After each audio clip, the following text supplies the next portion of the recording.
أهلا أصدقائي، معاكم يوسف. بكلمكم من ولاية تكساس هيوستن بالتحديد. الحلقة دي هنتكلم عن الناس اللي بتقول أنا دلوقتي جاي يا يوسف، أنا فيزا طالب وبفكر أقعد بعد الدراسة، بعد ما أتخرج أو قبل ما أتخرج، يعني بحاول أظبط دنيتي بحيث إن أنا أقعد في أمريكا أطول وقت ممكن لغاية لما أحاول ألاقي إقامة أو ألاقي أي حاجة. فدلوقتي أنت خياراتك محدودة.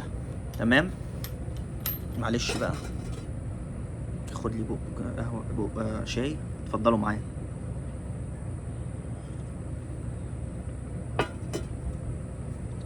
دلوقتي انت طالب معاك F1 بي F2 فيزا. ايه الخيارات المتاحة لك لو انت دلوقتي جيت امريكا بتدرس وعايز تقعد في امريكا؟ اول حاجة هتعملها بعد ما تيجي اول سنة، مالكش شغل، مالكش اي حاجة في الحرم الجامعي ولا بره الحرم الجامعي، اول سنة فقط. بعد اول سنة بتقدر تطلب حاجة اللي هي تروح تقعد مع البرنسبل او تقعد مع الادفايزر بتاع الجامعة، وات ايفر، اي جامعة في عندهم ادفايزر، تقعد معاه وتقول له ان انت دلوقتي حالتك المادية، اختلاف العملة، حصل تغييرات في مشاكل حصلت مع السبونسر ليك، اللي هو مثلا الاب او الام او الخال او العم اللي هو بيعمل لك سبورت ماديا. حصل معاه مشكلة ماديا وانت بتحاول تشتغل ال20 ساعة اسبوعيا في الحرم الجامعي. ماشي، ده ملوش دعوة بالتظبيط، انا بحكي لك بس البداية في الاول ماشية ازاي، من اول الف، من A to Z زي ما بيقولوا. ماشي، فانت اول سنة مالكش اي شغل، مالكش اي حاجة ولا بره ولا جوه. لو اشتغلت بقى بره كاش غير شرعي، دي قصتك انت معاك ربنا لو اتقفشت من بتوع الهجرة او اي حد بلغ عنك. فافضل حل ان انت تقعد اول سنة انت جاي طالب، معاك مصاريفك الشخصية، معاك مصاريف جامعتك.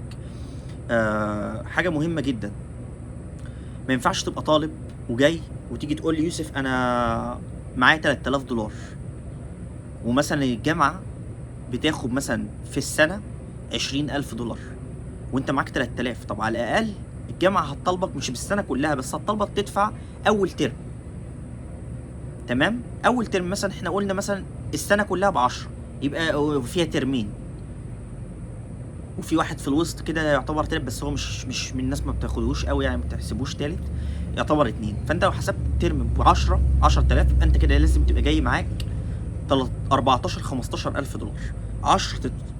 10000 تدفعهم لبداية أول ترم، والخمسة التانيين دول بقى للإقامة والأكل والشرب والأوراق والكشاكيل والأقلام والحاجات اللي أنت هتشتريها، والعربية إذا كان أنت ساكن في ولاية محتاجة عربية عشان تنقلات وتأمين وبنزين، أو مثلا لو أنت ساكن مثلا في ولاية مثلا زي شيكاغو في مواصلات، في عندك سابوي، أو نيويورك مثلا في سابوي، فأنت مش هتحتاج، فعلى الأقل هتبقى بتدفع بس فلوس المواصلات والأكل والشرب والسكن. تمام، فهتقول لي يوسف طب ما انا ممكن اقسط. لا، انا عايز اقول لك ان الطلاب الدوليين يا فندم ما لهمش تقسيط، ولا ليهم يقدموا على كارد، ولا ليهم يقدموا على اسمه ايه على ان هم يقسطوا. الفلوس بياخدوها منك كامله. الكلام ده لو انت معاك جرين كارد او معاك اقامه يعني، او معاك جنسيه امريكيه، انت تقدر ساعتها تعمل كرود، تاخد كارد، او تقدر تقسط. تمام، في كلتا الحالات الموضوع بيبقى سهل لو انت معاك جرين كارد او جنسيه. معاكش، لا، هم بيطالبوك بالفلوس كامله. هتقول يا يوسف ازاي ده؟ طب انا طالب هنا وانا قبل كده وسطت للجامعه. ايوه يا فندم، انت الناس القديمه اللي على قديم وزي ما بيقول دول ما فيش اي حاجه. كل اللي جاي مع التغييرات بتاعه ترامب الجديده للطلاب الدوليين منعت كل حاجه، اي مساعده للطالب اتمنعت.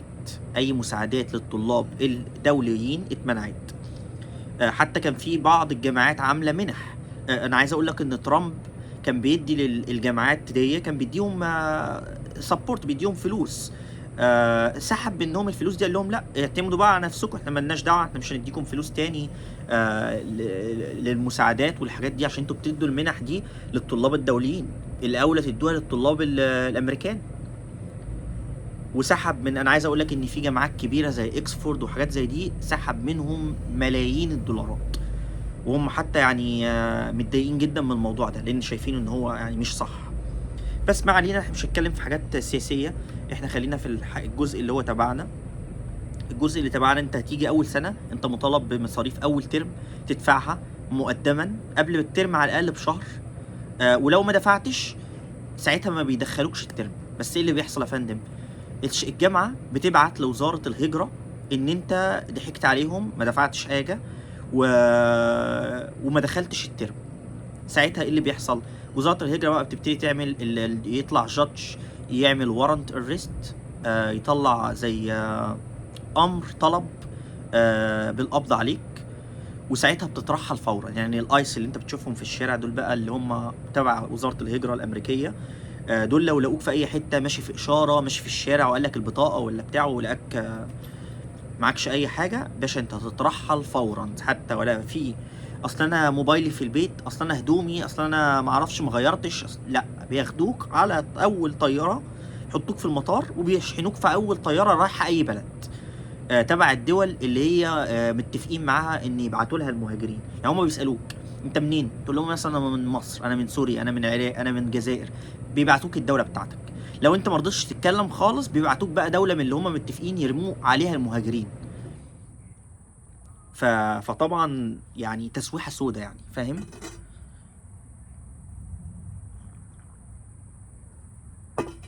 انا معلش انا مش ما بجملش في الامور، انا بقول لكم الامور كالواقع فيه ايه. فمحدش يزعل مني يقول لي يوسف انت بتسوي الدنيا في عينينا، انت ما اعرفش، انت بتخوفنا. انا ما بخوفش حد، انا بقول لك الواقع فيه ايه. مش انا اللي بقول من عندي الكلام ده، اللي موجود هنا في ارض الواقع، فاهم. فانا مش كلام انا جايبه من عندي، لا، انا طالب، انا بدرس اصلا في الجامعه، ومعايا طلاب دوليين، ناس من دول عربيه، وناس من دول اسيويه، وناس من دول امريكا الجنوبيه. فانا بقعد اسمع منهم القصص بتاعتهم يعني، وبشوف دايما ايه الحاجات اللي افيد بيها الناس اللي عايزه تيجي امريكا وتدرس وبتدور بعد كده على اقامه، وانا بساعدهم باللي اقدر اعمله. فانا هقول لكم كام معلومه كده هتفيدكم في الاخر دي للناس اللي هي جايه عايزه تقعد اكتر وقت ممكن بعد الاربع سنين بتوع الجامعه. تمام. المهم خلينا في الخطوه بعد اول سنه. طبعا هنقول ان انت دفعت اول ترم ليك ودخلت الجامعه وتمام، بس مالكش شغل. بعد اول سنه هتقوم رايح قاعد مع البرنسبل او الادفايزر وتقول لهم انا دلوقتي حصل ان مثلا الشخص اللي بيدعمني ماديا، اذا كان والدك، والدتك، حد من اهلك، حد من اصحاب ابوك، وات ايفر، تجيب له اسمه وتقول له ان هو دلوقتي عنده مشاكل ماديه وانا دلوقتي بحاول اشتغل في الحرم الجامعي. هيقوموا سامحين لك تشتغل في الحرم الجامعي 20 ساعه. تقول له يوسف طب ال 20 ساعه دي آه هتكفي؟ لا، هي مش هتكفي، هي دوبك هتجيب لك بالعافيه يعني مصاريف البنزين بتاعك، يعني بتاع العربية لو انت معاك عربية، او مصاريف التنقلات، لكن مش هتجيب لك السكن، مش هتجيب لك الاكل والشرب، مش هتجيب لك التليفون، مش هتجيب لك الانترنت، مش هتجيب لك الملابس اللي هتشتريها، الحلاق، لا، كل ده ملوش دعوة، هتجيب لك بس فلوس التنقل. فلما هتقول لي طب انا اعمل ايه؟ مفيش، هتفضل شغال كده لغاية 3 سنين من 4 سنين. هو الجامعة الديجري بتبقى 4 سنين، انت تاخد 3 سنين منهم سنة مفيش شغل، وسنتين بتشتغل 20 ساعة. والسنة التالتة قبل ما تخلص بتقدم على حاجة اسمها OPT او CPT. اللي هتقول لي يوسف ايه الOPT دوا؟ الOPT دوا عبارة عن بروجرام البلد عاملاه او الجامعات عاملاه. لو انت مثلا عايز بعد السنة الرابعة تكمل تقعد في البلد من 12 شهر ل 36 شهر تشتغل تبع التخصص بتاعك، فبيعملوا لك سوشيال سيكيورتي نمبر، بيطلعوا لك سوشيال سيكيورتي نمبر عشان تقدر تشتغل بره الحرم الجامعي في شركة تبع التخصص بتاعك. وطبعا خلي بالك مش كل الناس بيقدروا ياخدوا ال 36 شهر، في ناس تيجي تقدم يقول لك لا انت مجالك اخره 12 شهر فقط، بعد 12 شهر وتاخد الخبره الميدانيه بيروحوك بلدك على طول. يا اما انت تحاول بقى تدور على محامي هجره يعمل لك اوراق اقامه او حاجه. المهم ده وقت، ده بيكسبك وقت بس انت تقعد في البلد بعد ما تخلص الجامعه بتاعتك. ودايما تعمله قبل اخر سنه، مش لازم تستنى اخر سنه وتعمله، لا، اعمله دايما في السنه الثالثه. تمام، اسمه برنامج OPT، هو اسمه كده. ده بتروح تقعد مع البرنسبل وتقول له ان انت دلوقتي عايز تقدم على الابلاي فور OPT، وتقول له مثلا ان انا وجدت شركه واتفقت معاها واتكلمت يعني وعملت انترفيو معاهم وكل حاجه تمام، انا بس عايز اخد الابروف من الجامعه ان الجامعه تسمح لي ان انا اشتغل، لان انت من غير الابروف بتاع الجامعه، من غير ما تقعد مع الادفايزر والادفايزر يخاطب الجامعه وبيدي لك الابروف، انت ممنوع تشتغل منعا باتا، لان انت معكش سوشيال سكيورتي. هتيجي تقدم في الشركه هيقول لك اوكي تمام كل حاجه تمام، هات لنا بقى السوشيال، هات لنا رقم البطاقه بتاعتك، هات لنا. طبعا لما تيجي يبص يلاقوك مش معاك سوشيال سكيورتي مش هيرضوا يشغلوك، فانت مش هيطلع لك سوشيال سكيورتي غير لما تقعد مع الادفايزر وتاخد الابروف منه. المهم الاول ابروف بيفتحوا لك ب 12 شهر، بعد كده انت ممكن تطلب additional time يعني تقعد زياده 12 شهر تاني 24 شهر. انت بقى لو تخصص من التخصصات دي اللي هي ساينس، علوم، تكنولوجي او علوم طبيه او رياضه، انت تقدر تقعد لغايه 36 شهر التوتال في البلد. يعني يفتحوا لك، يعني في تخصصات اخرهم 12 شهر بس، تيجي يقول لهم طب احنا عايزين 12 شهر كمان، يقول لك لا بقى يا فندم كده خلاص انت خلصت مع الف سلامه 12 شهر بتوعك خلصوا. لا، التخصصات اللي انا قلت عليها دي بتسمح لك ان انت تقعد لغايه 36 شهر بعد الجامعه بتاعتك تشتغل في المجال بتاعك في شركات خارجيه، بس تبع التخصص بتاعك، يعني ما تروحش تشتغل في لو جيت تقدم في جاز ستيشن مش هينفع، فاهم؟ فيبقى الحل انت تروح تشتغل في شركه نفس التخصص بتاعك. انت مثلا واخد حاجه تبع التكنولوجي مثلا في كمبيوتر ساينس حاجات زي كده، يبقى تشتغل في شركه حاجه تبع الشهاده بتاعتك كمبيوتر ساينس، فاهم؟ وهكذا. وطبعا اول حاجه لما بتيجي تفتحوا لك، لو انت تبع العلوم اللي هي الرياضيه او العلميه زي الكمبيوتر والحاجات اللي زي دي، بيفتحوا لك اول مره 12 شهر، قبل ما ال 12 شهر يخلصوا بتروح تقدم على 12 شهر تانيين، قبل برضو ما ال 12 الشهر التانيين يخلصوا تقدم على 12 شهر اخرين تانيين، ودول اخر حاجه عشان يبقى اجمالي مجموع التوتال عدد الشهور 36 شهر. هتقول لي ده دول استفدت ايه؟ طب ما انا كده برضو ماشي. لا يا فندم، انت قاعد بتكسب وقت، قاعد بتشتغل بتعمل فلوس، عشان لو انت مثلا ماديا مثقل عليك مصاريف، عليك دنيا صعبه كتيره قوي، لا انت في السنه 2 دول قاعد بتحوش للمحامي، فاهم؟ قاعد بتشتغل بتبعت فلوس للناس اللي انت استلفت منهم في خلال السنه او الاثنين او الثلاثه اللي انت قاعدهم بعد ما خدت الشهاده بتاعتك. ده بجانب ان انت مرتبك هيبقى اكبر. يعني معلش، انت دلوقتي كنت قاعد في الجامعه بتشتغل 20 ساعه، بتاخد لك في الساعه 15 دولار او 14 دولار حسب الولايه. لو انت خلصت بعد الجامعه ومعاك شهاده، لا انت ممكن مرتبك تبقى الساعه واقفه عليك، طبعا هو مش بالساعه هي بالسالري، بس احنا وحسبناهم قسمنا عدد مجموع السنه القبض لساعات، انت ممكن الساعه بتاعتك توصل ل 50 دولار. فطبعا فرق شاسع، 50 60 دولار في الساعه، طبعا ده زي الفل يعني. وايه بقى لو في اوفر تايم، اللوز يعني الساعه تبقى بساعه ونص، يعني انت بتاخد 50 اضرب بقى ساعه ونص، يعني ساعتها تبقى 75 دولار ونص الساعة، فاهم؟ فطبعا هتفيدك ان انت معلش، يعني المحامين الهجرة هنا مش ببلاش، انت اقل محامي هجرة عندك هنا ب 5000 دولار وب 6000، ده اقل حاجة دلوقتي، خصوصا بعد ما الدنيا بقت صعبة في الهجرة. فمعظم المحامين بتوع الهجرة علوا اسعارهم، كانت الاول التعريفة بتاعتهم ب 3000 دولار و 3000، وممكن تواسط يعني تقعد تنجوشيت معاهم تنزل ل 2000 و2000 ونص. لا دلوقتي بقى اقل حاجه 4 5000 دولار 6. وفي ولايات مثلا زي كاليفورنيا وحاجات تانية ممكن توصل اجر المحامي ل 8000 و 10000، لان الامور بقت صعبه، وكمان مش ضامن ان هو يجيب لك ورق اقامتك، فاهم؟ فانت هتقول لي يا يوسف طب انا دلوقتي استفدت ايه؟ استفدت ان انت فندم بعد ما تخلص جامعتك انزاح من عليك حمل مصاريف الجامعه، فانت دلوقتي بتشتغل كل اللي بتشتغله قاعد بتحوشه عشان تدبر لك محامي كويس يعمل لك يرفع لك قضيه، بس طبعا بعد ما تتفق معاه تقول له انت طالب وعايز تقعد في البلد، ايه الاوبشن اللي قدامي عشان اخلص واعمل اوراق هجره هنا في البلد، فاهم؟ ولو انت بقى اتجوزت وانت في الجامعه دي قصه تاني، انت كده خلاص اتفتح لك باب كده خلاص، انت كده تمام يعني. لو انت اتجوزت واحده امريكيه او واحده معاها الجنسيه الامريكيه او الجرين كارد، لا انت كده تمام خلاص في ناس بتعمل كده، في مش بتعمل يعني، في ناس بيخشوا في الجامعه بيتعرفوا على بنات بيحبوهم بتاع بيتجوزوا. بس هل انت ممكن حظك ممكن يطلع مش حلو، ممكن ما تلاقيش حد يعجبك، ممكن ما تلاقيش فرصه. ان ده قضاء وقدر يعني، دي حاجه بتبقى مكتوبه، انت مش مكتوب لك ان انت تلاقي حد، خلاص خلاص مش مكتوب. ففي ناس بتلاقي وبتتجوز، ودي بتاخد بقى طريقها اسهل، ان هم بقى مش محتاج بقى يعمل موضوع الاو بي تي ويدور على محامي، لا هو خلاص اتجوز بيخلص مع مراته، وبعد كده بيروح يقدم بقى على اوراق الجنسيه بتاعته والجرين كارد الاول، بعد كده الجنسيه. لكن انت ما حصلكش فرصه، يبقى لازم تقدم على موضوع الاو بي تي. هتقول لي يا يوسف طب وايه السي بي تي ده؟ السي بي تي ده برضو موضوع برضو زي الاو بي تي، بس دوا 12 شهر فقط مش 36 شهر. و واسمه ايه دوا. انا كاوبشن افضل اختار الاو بي تي. لما تروح تقعد مع الادفايزر قول له انا عايز اقدم applying for OPT after school for work. يعني بقدم على شغل بعد الجامعه، بعد الجامعه شغل خارجي تبع التخصص بتاعي. التاني ده بيبقى حاجه جزئي كده 12 شهر فقط.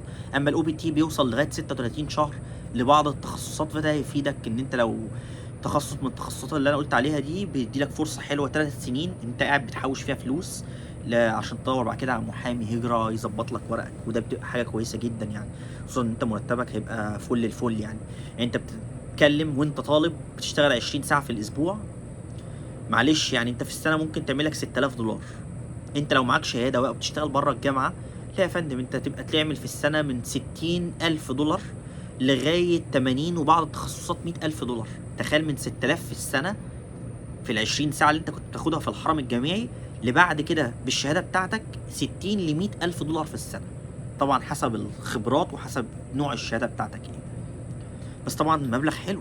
انت عندك بكلمك بقول لك المحامي بيبتدي من 5000 دولار، فانت لو عملت 60,000 ودفعت منهم 5000 للمحامي يعني ستيل معاك 55. طبعا 55 مش كامله يعني، انت بتصرف منهم اكل وشرب وحاجات تانية، بس يعني اقول ستيل برضو حاجه كويسه. تمام. فدي فرصه كويسه يا جماعه، بتفتح ابواب للناس اللي عايزه تقعد ومش معاها فلوس عشان هم بيدرسوا، فكل معظم فلوسهم رايحه على الدراسه وعلى مصاريف الدراسة، إذا كان كتب، إذا كان لابتوب، إذا كان تابلت، إذا كان بقى حاجات للجامعة، أوراق وكشاكيل وأقلام ومذكرات وحاجات زي كده. أنا عايز أقول لك الكتب هنا غالية جدا. أنا رحت آخر مرة أشتري كتاب لقيته عامل 450 دولار. رحت أجيبه مستعمل لقيته عامل 300 دولار، يعني 150 دولار فرق بس. ستيل غالي، ده أنت بتتكلم في كتاب واحد، كتاب واحد، فاهم؟ وده مبلغ مش قليل يعني 300 دولار يعني مش مبلغ قليل. فانت انت يعني بتحاول توفر اي قرش هنا في الغربة، كله بيفرق معاك، خصوصا لو انت مسافر ووالدك مسفرك وبيدفع لك فلوس وكده. فانت اكيد يعني انت عندك الدولار في مصر النهارده عامل 48 جنيه، وده مبلغ مش قليل. فوالدك بينزف، او اللي السبونسر بتاعك ده هو اللي بيمولك ماديا، ده قاعد بينزف كل يوم لغايه لما انت تحاول تشتغل عشان تسدله اللي هو دفعه، فاهم؟ فدايما يا جماعه اعملوا الموضوع اللي انا قلت لكم عليه دوت، تقدموا على الاو بي تي اخر سنه في السنه رقم 3 في الجامعه، تروح تقعد مع الادفايزر تقول له انا عايز ابلاينج فور او بي تي، وتروح تشتغل تبع التخصص بتاعك. لو رحت اشتغلت قدمت في اي حاجه تانية غير التخصص بتاعك ده illegal، وهيوديك في مشاكل كبيره جدا. لازم يبقى حاجه تبع التخصص بتاعك. بس حبيت اقول لكم على المعلومه دي عشان في ناس ما تعرفش البروجرام بتاع الاو بي تي والسي بي تي. خش اعمل على جوجل، اعمل سيرش، هتلاقي في معلومات عنه كتير جدا لو انت مثلا حابب تاخد معلومات اكتر من اللي انا قلتها في الفيديو دي. بس هو ده المفيد يعني، قلت لك الخلاصه. انت بقى عايز تخش تعمل سيرش اكتر، تعرف معلومات اكتر، حاجات اكتر، مفيش مشكله. خش. انا كده كده اصلا هنزل هعمل بوست على الفيسبوك عن الموضوع دوا باستفاضه اكتر، في شرح بقى كل حاجه عن الاو بي تي والسي بي تي. بس اتمنى اكون افدت كل الناس اللي هي جاي عايزه تقدم على فيزا 1 F1 F2 طالب وعايزه تقعد هنا في البلد.